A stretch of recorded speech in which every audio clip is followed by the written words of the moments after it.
High views. నిన్న Pawan Kalyan speech మీలో చాలామంది చూసుంటారు. మళ్ళీ పర్టికులర్గా దాని గురించి నేనే మాట్లాడను, కానీ కొన్ని కీలకమైనటువంటి అంశాలు మీకు టచ్ చేస్తూ, ముద్రగడ పద్మనాభం ఆయనేమో నేను పదవులు ఆశించో వేరే ఎవరో నాకేదో ఆఫర్ చేస్తానో నేను అలా ఉండనండి అంటూనే, ఆయన పవన్ కళ్యాణ్ విషయంలో కానీ, దట్ మీన్స్ జనసేన విషయంలో కానీ, ఆనాడు టీడీపీ విషయంలో కానీ ఆయన చేసినటువంటి పని కానీ, మాట్లాడిన మాట కానీ, రిలీజ్ చేసిన లేఖలు కానీ అన్నీ కూడా వైసీపీకి ఫుల్ ఫేవర్గా ఉన్నవి. ఏ అంశాల కోసమైతే ఈయన ఒకనాడు కొట్లాడినాడో, బట్ అదే అంశాలకు సంబంధించి కనీసం నోరెత్తలేదు ఈ జగన్ రెడ్డి పరిపాలనలో. సో అవన్నీ కూడా నేను ఈ వీడియోలో ఎక్స్ప్లెయిన్ చేస్తాను. ముందుగా there is a limit for each and everything. Even అత్తనడి దారి సినిమాలో కూడా ఉంటుంది.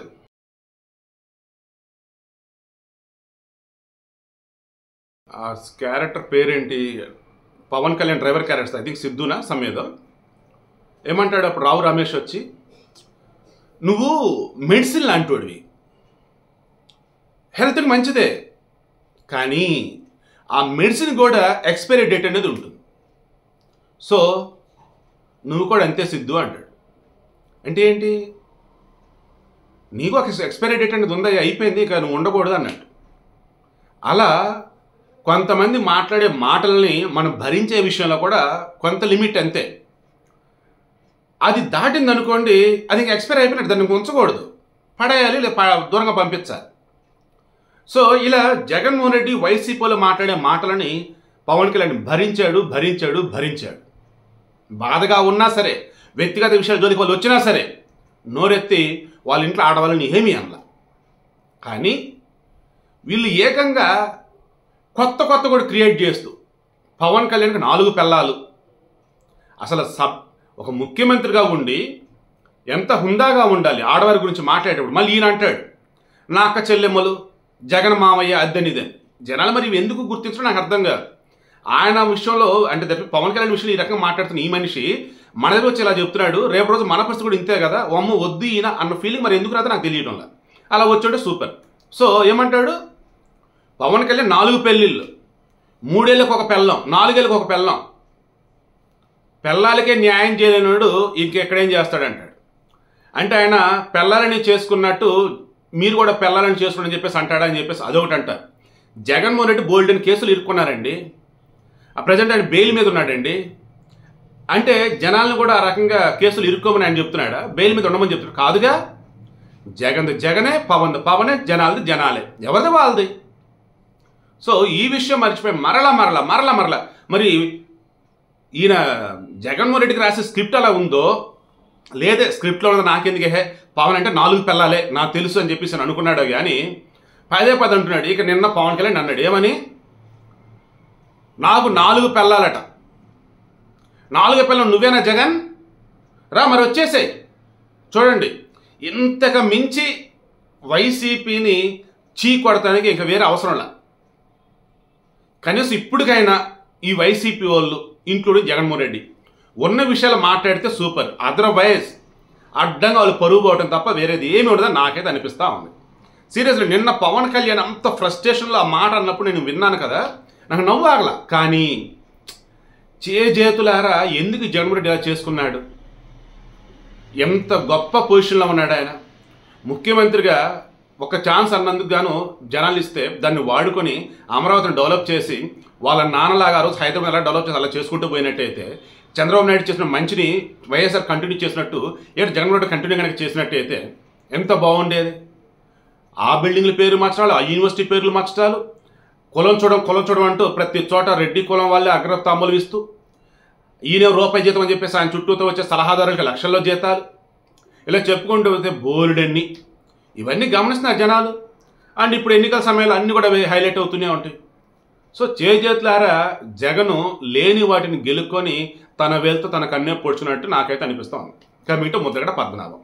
ముందుగా హరిరామ జోగయ్య గురించి చెప్పాలి. ఈయన అంటాడు హరిరామ జోగయ్య యాక్టివ్ పాలిటిక్స్లో లేడు, కానీ యాక్చువల్గా ఆయన పేరు గతంలో ఆయన రాసిన పుస్తకం మీద హరరామ జోగయ్య అని ఉంటుంది. బట్ ఆయన మీద ఏవైతే ఇప్పుడు లెటర్లు రిలీజ్ అవుతాయి అన్నీ కూడా హరిరామ జోగయ్య అని ఉండేది. అది ఒరిజినల్ డూప్లికేట్ కూడా తెలియదు. ఎవరైనా మొత్తం టైప్ చేస్తే ఇది సంతకం పెట్టేస్తున్నాడు ఏంటో తెలియదు. ఆయన బ్లాక్మెయిల్ చేసేస్తున్నారా, దాని డబ్బు ఆఫర్ చేశా, లేదంటే అసలు ఏం చూస్తుంటే ఎవరికి తెలియదు. లెటర్లో బయటకు వస్తూ ఉంటాయి.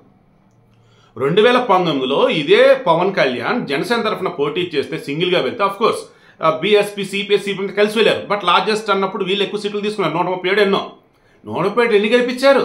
1.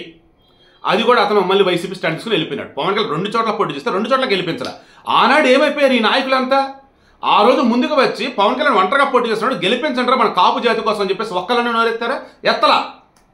ఇప్పుడు ఆయన తన పార్టీని కాపాడుకోవడం కోసం, పార్టీని స్ట్రెంథన్ చేసుకోవడం కోసం ఈ వైసీపీ అవినీతిని అడ్డుకట్ట వేయాలన్నా, రాష్ట్రాన్ని బాగుపరచాలన్నా వైసీపీ ఇంటికి పంపాలని చెప్పేసి ఆయన అనుకొని పొత్తులో భాగంగా ముందుకు వెళ్తూ ఉంటే ఎక్కడైనా గెలుస్తాడో, ఎక్కడ యాక్టివ్ మోడ్లోకి వెళ్ళిపోయి త్వరలో ఇప్పుడు కాకుండా తర్వాతనే ముఖ్యమంత్రి అవుతాడని చెప్పేసి తట్టుకోలేక మరి వాళ్ళు మరి వెనకాల ఎవరున్నారో తెలియదు కానీ రెచ్చగొడతాం. ఏ రకంగా?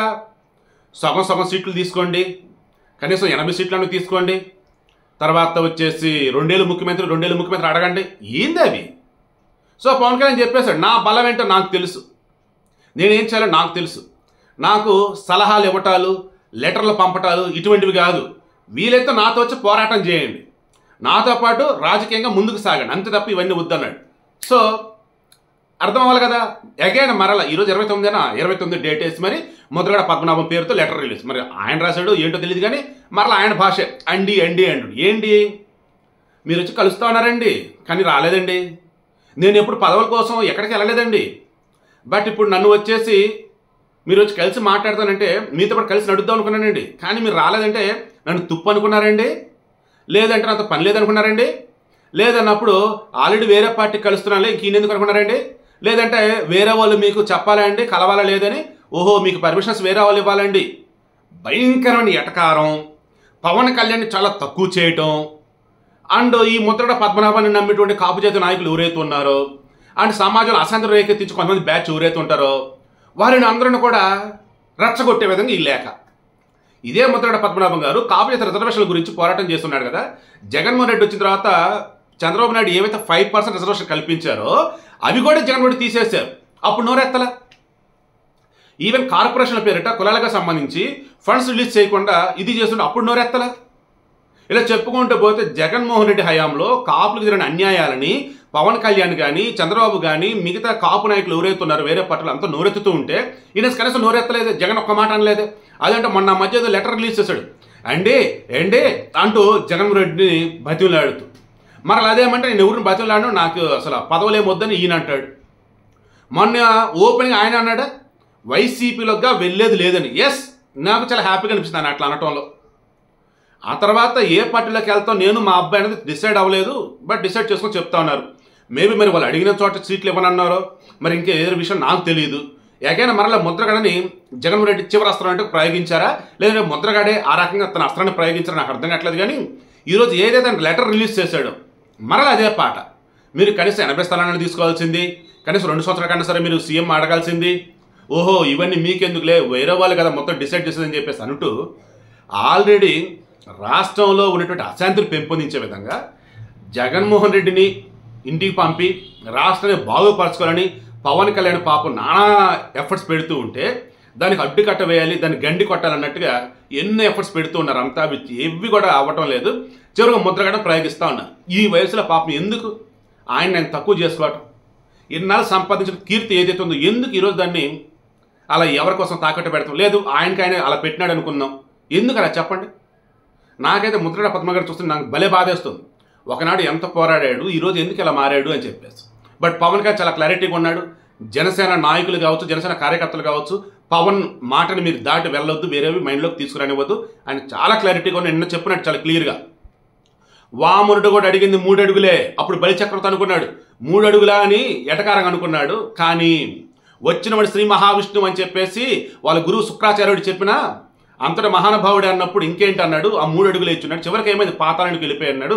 ఇక్కడ నాకు ఇచ్చింది 24 సీట్లని మీరు అనుకుంటూ ఉన్నారు, కాదు అవి వైసీపీని పాతాళానికి తొక్కే సీట్లని నేను మీకు ప్రూవ్ చేస్తానని అంటున్నాడు. అంటే మీకు లాజిక్ అర్థమవుతుందా?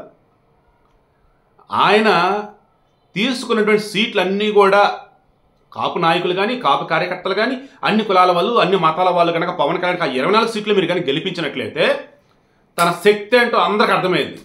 అది ఆయన కోరుకుంటున్నది. వీలైతే ఆ రకంగా సాయం చేయండి, ఆయనతో కలిసి ముందుకు నడవండి. అంతే తప్ప జనాలు చీలికి తెచ్చే విధంగా, వైసీపీకి జగన్ హెల్ప్ అయ్యే విధంగా ఎవరైనా మాట్లాడినా, లెటర్ రిలీజ్ చేసినా అది వాళ్ళు పరువు తీసుకోవడం తప్ప వేరేదైతే కాదు.